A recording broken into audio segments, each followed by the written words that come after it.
Good Shabbos. In classic rabbinic sources, it's common to find Yosef characterized with the epithet Yosef HaTzadik, Yosef the righteous one. While the appellation Tzaddik is meant primarily as an honorific title, demonstrating Yosef's impressive religious stature, it has come to be used as testimony of Yosef's sui generis spiritual standing, for whom the definition of faith and trust in God diverge from those of ordinary people.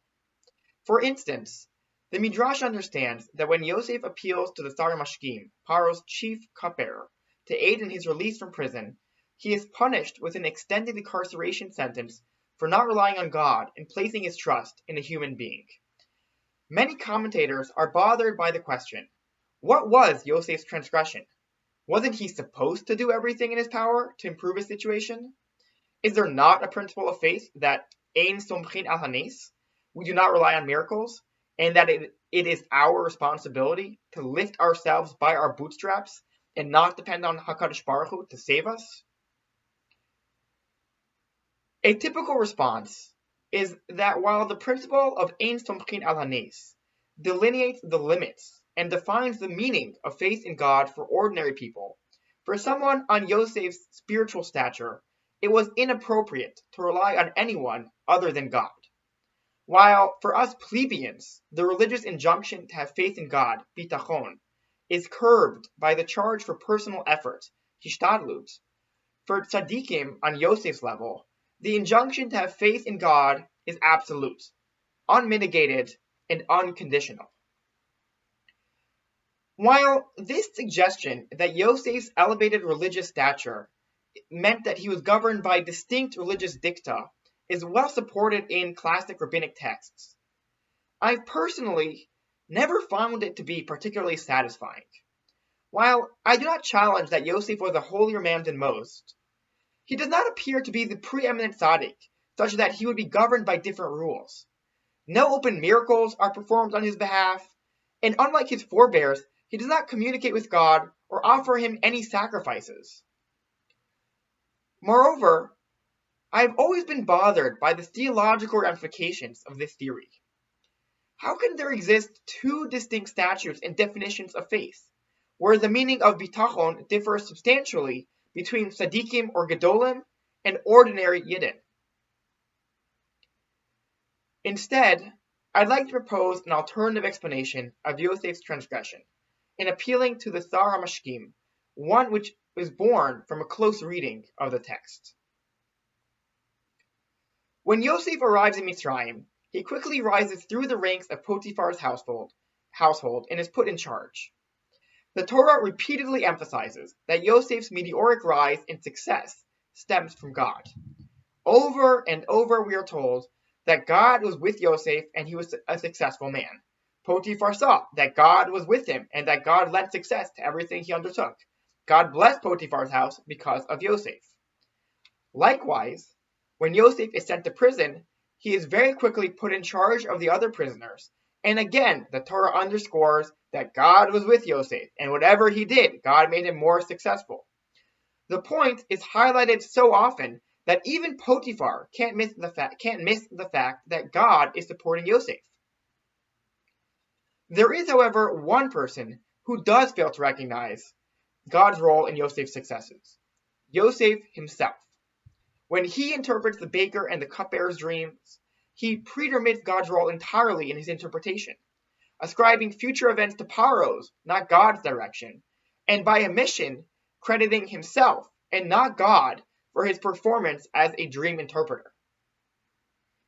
Evidence to this notion emerges from the Sar HaMashkim's comment 2 years later, when he relates to Paro that Yosef is a successful dream interpreter, and omits any reference to God's involvement and direct support.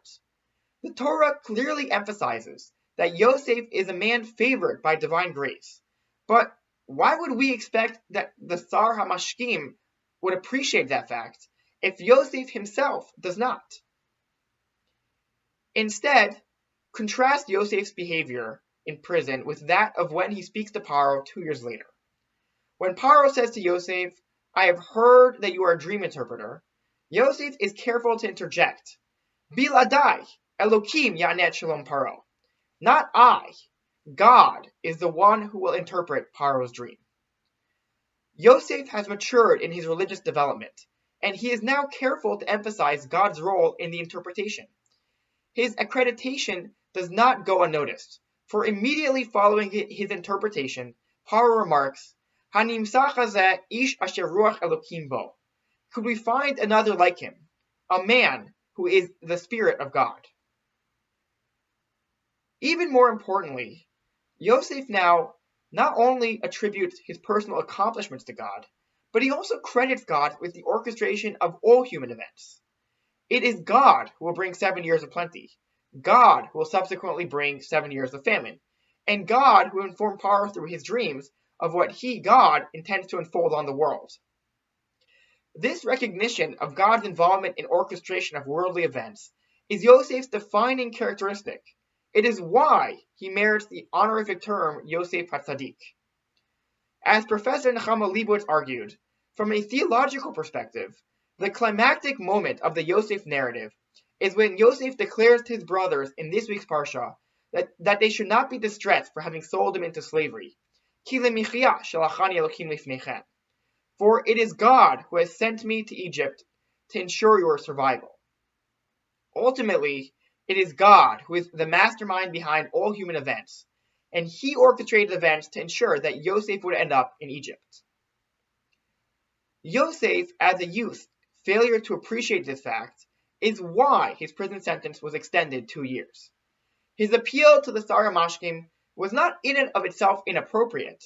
Adarabah, to the contrary, it was laudatory that Yosef was not relying on a miracle and divine intervention.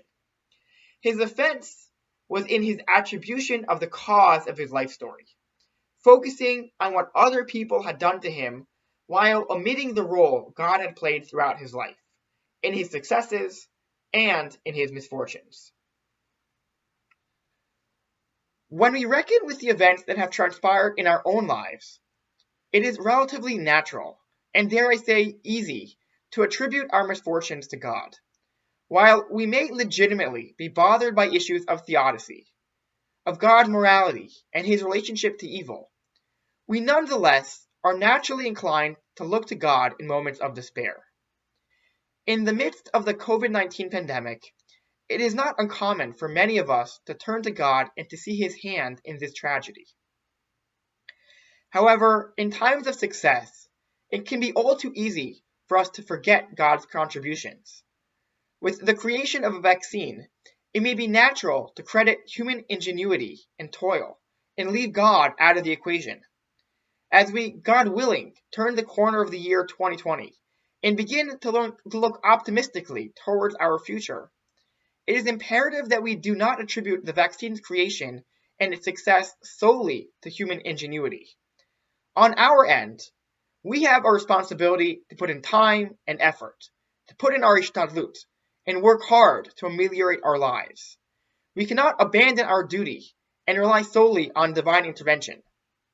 But it will be arrogant and nescient if we do not appreciate that God is ultimately in charge, and it is he who directs both our misfortunes and our successes.